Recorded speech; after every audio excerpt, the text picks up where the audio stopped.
नमस्कार दोस्तों, आज मैं आप लोग को एसएससी सीजीएल 24 जुलाई फर्स्ट शिफ्ट का एग्ज़ाम समाप्त हो चुका है। इनमें पूछे गए प्रश्न मिल चुके हैं जो 100% रियल और ऑथेंटिक क्वेश्चन है। जिन्हें इसका पीडीएफ चाहिए वो हमारे टेलीग्राम या व्हाट्सएप ग्रुप पे जुड़ सकते हैं या आप हमारे व्हाट्सएप नंबर से पीडीएफ प्रोवाइड करवा सकते हैं 82107585 पे।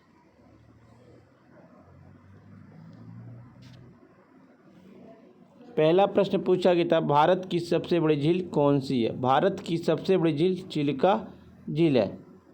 चिल्का झील एक खारे जल की लेगून है जो भारत के पूर्वी तट पर उड़ीसा राज्य के पुरी, खुर्द और गंजम जिलों में फैली है। चिल्का झील एशिया की सबसे बड़ी खारे पानी की झील है जो उड़ीसा राज्य में स्थित, जिसे लेगून झील भी कहा जाता है। वेबनाड झील यह भारत की सबसे लंबी झील है और केरल में स्थित है। भारत का सबसे ऊंचा बांध कौन सा है? टिहरी बांध है जिसकी ऊंचाई 273 मीटर, यह भागीरथी नदी पर है। भारत का सबसे ऊंचा गुरुत्वीय बांध कौन सा है? भाखड़ा बांध है जिसकी ऊंचाई 255 मीटर है, हिमाचल प्रदेश पर स्थित है। आइए देखिए, सांबर झील यह भारत की सबसे बड़ी अंतर्देशीय नमक झील है और राजस्थान में स्थित है। भारत की सबसे बड़ी मीठे पानी की झील कौन सी है? वुलर झील है जो जम्मू कश्मीर में स्थित है। एक पूछा गया था, मौलिक अधिकार किस भाग में आपका स्थित है? मौलिक अधिकार संविधान के भाग 3 अनुच्छेद 12 से 35 में निहित है। संविधान के भाग 3 को भारत के मैग्ना कार्टा के रूप में कहा जाता है। मौलिक अधिकार को आपका किस देश से लिया गया? यूएसए देश से लिया गया है। भारत का संविधान में कितने मौलिक अधिकार है? भारत के संविधान में 6 मौलिक अधिकार है वर्तमान में।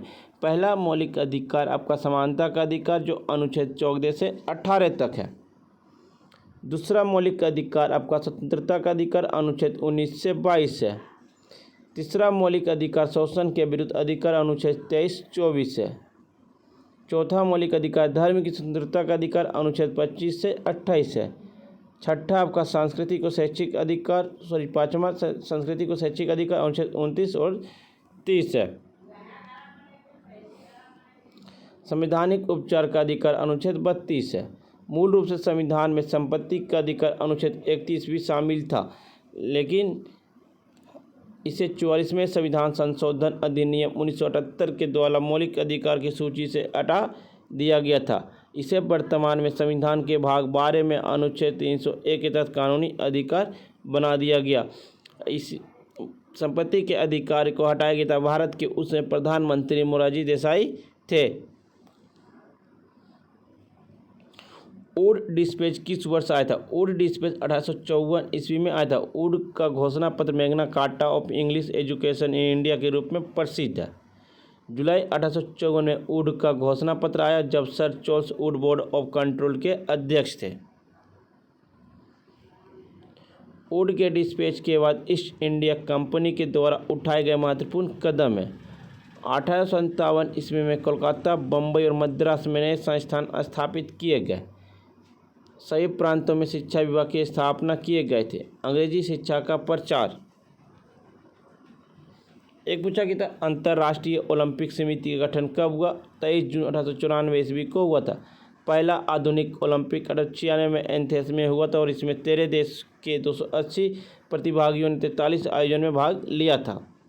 आईओसी की स्थापना पियरे डी कूपर्टिन और डेमेट्रियस के विक्लप ने की थी। यह शीतकालीन और ग्रीष्मकालीन ओलंपिक का आयोजन करता है। इसका मुख्यालय स्विट्जरलैंड के लुसाने में हुआ था। यह इंडियन ओलंपिक संघ की स्थापना कब हुआ? 1927 ईस्वी में हुआ। इस संघ के पहले अध्यक्ष सर दोराबजी टाटा थे और वर्तमान में अध्यक्ष पीटी उषा हैं। भारत ने पहली बार ओलंपिक में 1900 में पेरिस के ओलंपिक में भाग लिया था। भारत ने पहली बार ओलंपिक में मेडल कब जीता? हॉकी में 1928 ईस्वी में जीता था। भारत की प्रथम महिला ओलंपिक पदक कौन जीती? कर्णम मल्लेश्वरी 2000 में जीती थी सिडनी में। भारत की एकमात्र महिला जो 2 ओलंपिक पदक जीतने वाली कौन है? पीवी सिंधु है जो 2016 और 2020 में जीती है। एक पूछा गया प्रथम पैरा ओलंपिक कब हुआ था? 1948 ईस्वी में हुआ था। पहला शीतकालीन पैरा ओलंपिक खेल 1976 में स्वीडन में आयोजित किया गया था। एक पूछा गया था पहली पंचवर्षीय योजना कब से कब तक था, 1951 से 56 तक था। यह प्रश्न पूछा गया। जनवरी 1950 को संविधान लागू हुआ। योजना आयोग का स्थापना 15 मार्च 1950 को की गई थी और यह योजना युग की शुरुआत 1 अप्रैल 1951 से प्रथम पंचवर्षीय योजना 1951 से 56 के शुभारंभ के साथ हुई थी। यह पंचवर्षीय योजना आपका हेरोड डोमर मॉडल पर आधारित था। पहली पंचवर्षीय योजना के दौरान वार्षिक औसत विकास दर 2.1 के लक्ष्य के मुकाबले 3.61 थी। प्रसिद्ध अर्थशास्त्री के एन राजन, जिनकी 2010 से मृत्यु हो गई, वे भारत की पहली पंचवर्षीय योजना का मुख्य रचनाकार थे और प्रथम पंचवर्षीय योजना का मुख्य उद्देश्य किस पर दिया गया था, कृषि पर जोर दिया गया था। दूसरा पंचवर्षीय योजना आपका 1956 से 1961 तक, जिसमें आपका उद्योग के क्षेत्र में बढ़ावा दिया गया था। ये आपका महालनोबिस मॉडल पर आधारित था। उसमें भारत के प्रधानमंत्री जो थे पंडित जवाहरलाल नेहरू थे। फ्रेंड्स, वीडियो पसंद आई हो तो लाइक शेयर सब्सक्राइब जरूर करें और जिन्हें इसका PDF चाहिए वो हमारे टेलीग्राम या व्हाट्सएप ग्रुप पे जुड़ सकते हैं।